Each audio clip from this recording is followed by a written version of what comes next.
Good morning! Crie dans le micro. 1, 2, 3, 4. Bonjour et bienvenue dans l'émission Good Morning Esprit Critique. Il est 18h04, on est le 22 décembre, il nous reste plus que 2 jours avant les fêtes et on a beaucoup de choses à vous dire, alors on commence maintenant.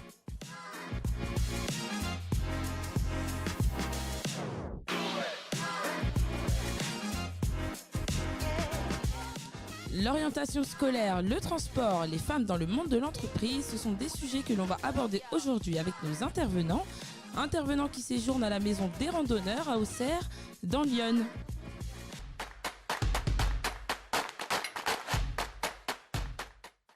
Quand je vous parle d'orientation scolaire, vous pensez à quoi? Eh bien, nos intervenants ont été à la rencontre des Auxerrois pour leur poser la question.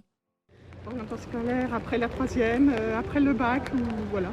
C'est très mal pris en charge. Vous l'avez entendu, Parcoursup, qu'est-ce que c'est? Moi, je pense au truc qui bug tout le temps.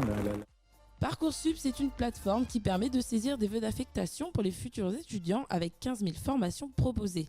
La plateforme a été créée en 2018, anciennement appelée APB, par le ministère de l'Éducation nationale, le ministère de l'Enseignement supérieur et de la Recherche de l'Innovation. Le but de la plateforme, c'est d'emmener les futurs étudiants vers le monde de l'enseignement supérieur. Malheureusement, un trop grand nombre d'élèves se retrouvent sans leurs études souhaitées, soit par rapport à des refus, soit par rapport à un choix, par défaut qui n'aboutira pas. Selon l'étudiant.fr, après la fermeture de la phase d'admission principale, 86,1% des lycéens ont reçu une réponse positive à leurs vœux. Mais 94 000 candidats étaient encore dans l'attente d'une réponse et 23 000 avaient déjà quitté la procédure.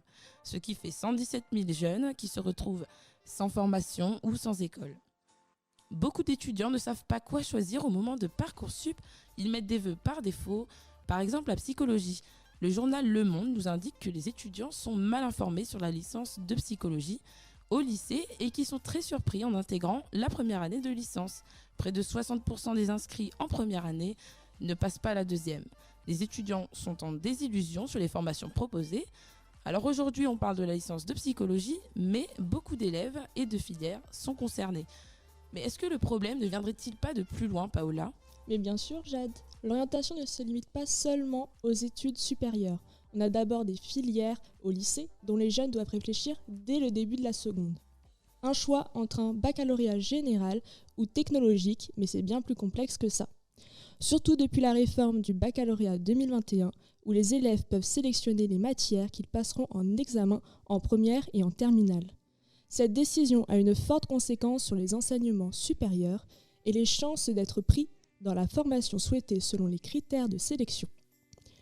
Sacré dilemme pour ces jeunes entre les matières où ils savent qu'ils peuvent avoir des bonnes notes, peu importe si elles leur seront utiles dans leurs études futures, ou des matières qui donnent accès à un large choix de formation sans être sûr d'y arriver. Mais au-delà de ce choix, un autre problème vient s'ajouter. Nous pouvons d'ailleurs le retrouver également sur Parcoursup. Ce sont les affectations et le manque de place dans les établissements. En septembre 2022, d'après le magazine Capital, des milliers de lycéens étaient encore sans affectation 2 semaines après la rentrée. Certaines académies proposaient à ces jeunes de redoubler leur seconde pour attendre la validation de leur affectation si cela est possible. Sinon, cela repousse le problème à l'année d'après sans réelle solution. D'autres académies ont comme idée de réorienter dans une filière différente que celle souhaitée au départ, là où il reste de la place. Mais est-ce une bonne idée de pousser ces lycéens dans une orientation où ils ne se plairont probablement pas, puisque ça ne sera pas leur premier choix? Cela peut amener ces jeunes à ne plus vouloir continuer les études face à cet obstacle. Pour vous partager mon histoire, quand j'étais en seconde, j'ai demandé auprès de l'académie de changer de lycée pour être plus proche de chez moi. Malheureusement, en plus d'avoir refusé ce changement, j'ai également perdu ma place dans le lycée où j'étais déjà inscrite, pour m'envoyer dans un établissement bien plus loin encore. On peut voir qu'ils avaient très bien compris mon problème. Avec mes parents, on avait donc pris la décision que je fasse mon année de première à distance par le CNED. Même si j'ai la chance que ça n'ait pas influencé mon choix de filière, j'ai cependant remarqué que mon niveau scolaire avait nettement baissé face à cette expérience.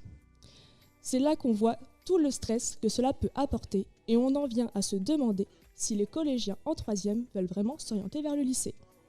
Je trouve qu'en sortant de 3e, c'est trop jeune de demander aux jeunes ce qu'ils ont trop tôt, de se Mais demander. alors, d'où vient concrètement ce problème d'orientation? Ambre, est-ce que tu peux nous répondre? Eh bien, l'un des plus grands facteurs du problème de cette mauvaise orientation, c'est la méthode utilisée qui est fondée sur les résultats scolaires des élèves de 3e, ce qui fait que certains élèves ont moins de choix concernant leur orientation. Alors que c'est particulièrement à ce moment, en fin de 3e, qu'elle est la plus importante. Grâce à l'enquête de PISA, le programme international pour le suivi des acquis des élèves, on apprend que l'école française délaisse les jeunes de milieux populaires. On valorise beaucoup les élèves ayant de bonnes notes et ceux qui ont de plus mauvaises notes, on les oriente par défaut et par facilité.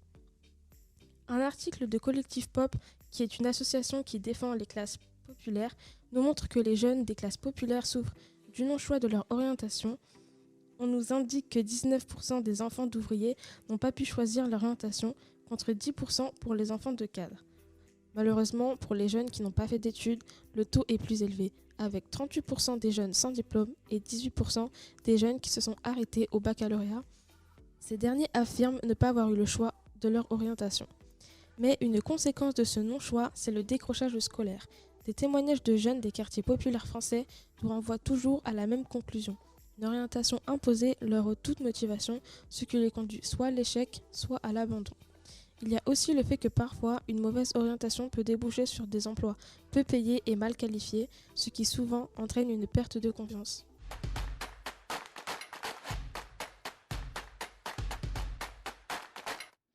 Après l'orientation, question de mobilité. La suppression des petites lignes dans les villes entraîne énormément d'angoisse chez les jeunes. Johan, tu nous racontes ton histoire? Oui, c'est ça. Bonjour Jade. Oui, parce que je trouve que même s'il y aura peut-être plus de trains, mais au moins qu'on a quand même des transports de commun pour les jeunes, pour aller par exemple pour moi à la mission locale, ça va être compliqué. Parce que même quand il y avait le train, il fallait que je me lève peut-être des fois 3 heures en avance. Des fois, il fallait que j'attende 2 heures dans la ville. Et du coup, j'étais obligé d'aller dans un endroit chaud quand il faisait froid. Du coup, je faisais surtout beaucoup d'argent. Et j'ai recueilli par deux restaurateurs qui est juste en face de la gare. Ils m'ont dit si la gare est fermée ou qu'il n'y a plus de transport, ils ne pourront plus travailler du tout. C'est grâce à ça qu'ils peuvent vivre parce qu'il il travaille que le midi. Parce que l'un, il fait restauration italien et l'autre, c'est tout ce qui est buffet à volonté, tout ce qui est classique comme avant, un routier, tout ça. Et du coup, si on a plus ça, la ville elle va être morte en fait. Et toi, Johan, quand tu as un rendez-vous à 10h par exemple, tu dois prendre le train à quelle heure? Je dois prendre le train de 8h50 et du coup j'arrive à 9h, mais j'attends quand même 1 heure dans le froid ou voire 1h30 des fois. Alors ça, c'est vraiment pas pratique. Ouais, surtout quand avec les périodes qu'il y a eu la semaine dernière, quand il faisait -6, j'avais froid. Et je veux bien te croire. On est en train de supprimer les petites lignes dans les villages. Bonne ou mauvaise idée, Anaïs? En effet, le maire de Saint-Julien-du-Sault nous a informé de la suppression de l'arrêt du train en 2023. C'est à cause d'une loi européenne de 2018 qui ouvre à la concurrence le réseau des TER. Alors, est-ce que ce serait une bonne idée, ça?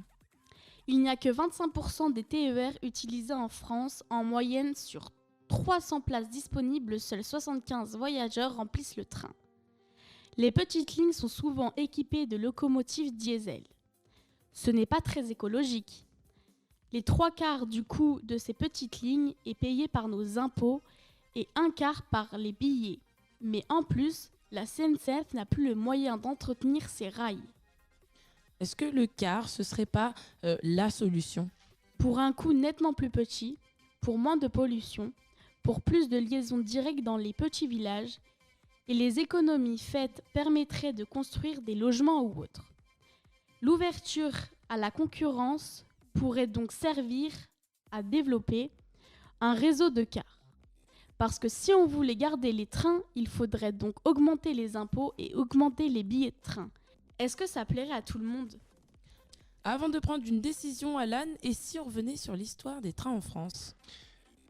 Bonjour Jade. Aujourd'hui, je vais vous parler des 2 siècles d'histoire de la SNCF. La première ligne de chemin de fer date de 1827. Elle est longue de 21 km et servait au transport de charbon de Saint-Étienne à la Loire. Le tout tiré par des chevaux. Il faudra attendre 10 ans, donc 1837, pour assister à l'ouverture de la première ligne voyageurs. La révolution ferroviaire est lancée. Les chemins de fer privés connaissent un développement sans pareil. gares monumentales et ouvrages d'art viennent modifier le paysage français.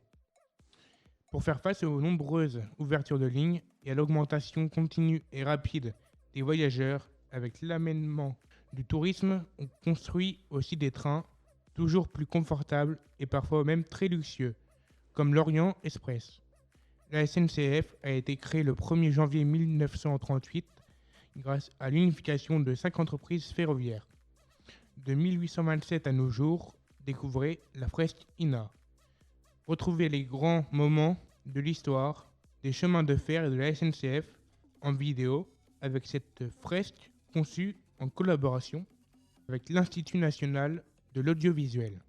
2 fonds d'archives exceptionnels, celui de l'INA et celui de la médiathèque de la SNCF, se sont associés pour réaliser cette fresque historique. Le résultat de la réunion des 2 secteurs des archives publiques est d'une incroyable richesse. N'hésitez pas à aller naviguer dans le temps. Ma source est sncf.com et la rubrique c'est patrimoine. Merci Alan, ça donne envie d'aller y jeter un coup d'œil. Je vous y invite. Et on ne s'arrête pas là, on en a parlé en début d'émission, les femmes dans le monde de l'entreprise, si je vous dis CAC 40. Si vous ne savez pas ce qu'est le CAC 40, on vous l'explique. C'est la cotation assistée en continu. Elle constitue le principal indice boursier de Paris avec 40 sociétés françaises choisies parmi les 100 plus importantes en France. Il représente tous les secteurs d'activité, le secteur tertiaire, secondaire et le primaire, et il a été créé en 1987. Savez-vous que dans le CAC 40, il y a une femme à chaque tête de 3 grosses entreprises ? Nous pouvons retrouver à la tête de Orange, par exemple, Christelle Henneman, celle d'Engie, Madame Catherine McGregor, et celle de Veolia Environnement, Estelle Baklinoff. On peut aussi soulever que la loi Copé-Zimmermann a permis d'équilibrer la présence de femmes et d'hommes dans les conseils d'administration et dans l'égalité professionnelle. On retrouve aussi des femmes dans le SBF 120. Il est composé de 120 entreprises cotées en continu, toutes celles faisant partie du CAC 40 et 80 autres entreprises françaises choisies parmi les 200 plus importantes en bourse. On va donc y retrouver Orange, mais aussi Sodexo et Eram. En effet, 31% de 120 plus grandes entreprises françaises cotées en bourse comptent au moins 30% de femmes, dont leur comité exécutif et 9% en comptent 40.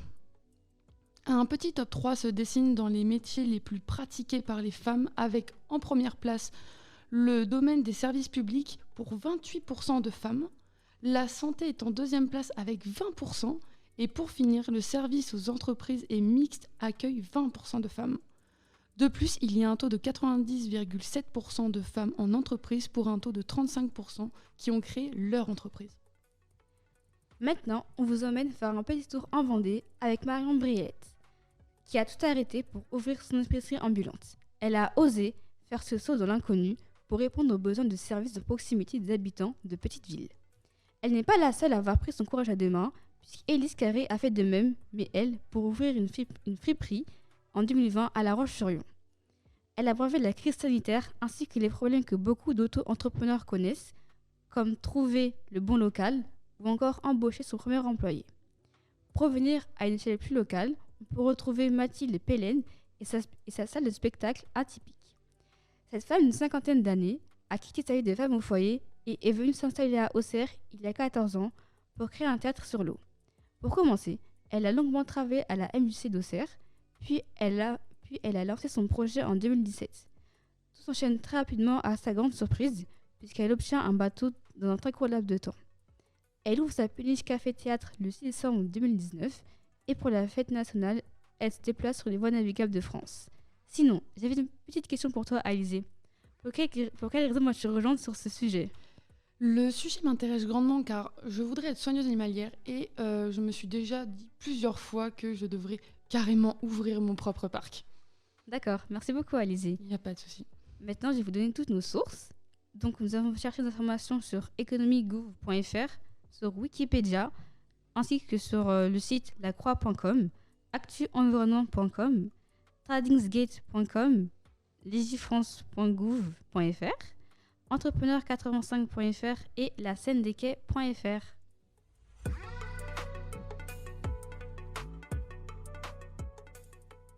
Vous l'aurez compris, ce soir, nous avons fait preuve d'esprit critique. À partir de nos vécus, nous avons pris un peu de recul en cherchant des informations sans rentrer dans le piège de l'émotion et surtout en vérifiant nos sources.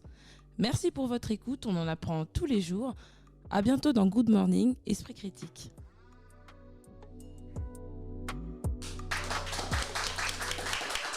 Merci à toute l'équipe, Gabriel au son et aux chroniques Ambre, Paola, Johan, Anaïs, Alan, Candice et Alizé. Et merci à toi, Jade. 1, 2, 3. Goodbye.